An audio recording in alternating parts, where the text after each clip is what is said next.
ټرمپ د طالبانو په اړه حیرانوونکي او جالب رازونه افشا کړي.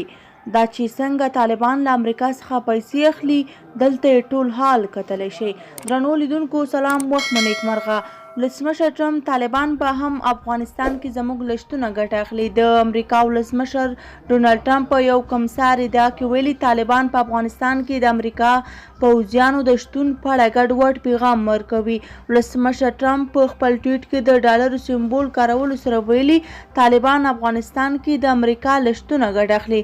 ولسمشر ټرمپ د خپلې ادعا په اړه کوم وضاحت نه دی ورکړی، خو یو ځل بیا ویلي چې امریکایي پوځ افغانستان کې د پولیسو رول ترسره کوي. ډونالډ ټرمپ دا ټویټونه د وال سټریټ ژورنال د هغې سرمقالې په غبرګون کې کړي چې پکې له نوموړي غوښتنه شوې وه چې د افغانستان په مسله کې بیړه ونه کړي. نوموړي د دې سرمقالې په ځواب کې پر خپله ټویټر پاڼه لیکلي، دوی وال یعنې سټریټ ژورنال ته دې څوک ووایي چې موږ له تیرو کلونو راهیسې په افغانستان کې یو، سره له دې چې اوس مو 19 هلته د پوځیانو شمیر کم شوی، خو موږ بیړه نه کوو. په بل ټویټ کې ولسمشر ټرمپ وایي طالبان له افغانستانه د امریکا د وتلو په اړه ګډوډ دریځ لري. نوموړي د ډالر سمبول په کارولو سره په اشاره ویلي چې طالبان امریکا په افغانستان کې پاتې کېدو ته اړ ایستلې او له شتونه یې ګټه اخلي.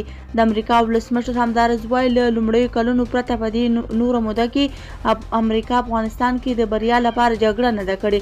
ښاغلي ټرمپ ویلي امریکا په افغانستان کې د یو ځواکمن پوځ په توګه نه ده، بلکې د یو پولیس ځواک په توګه میشته ده.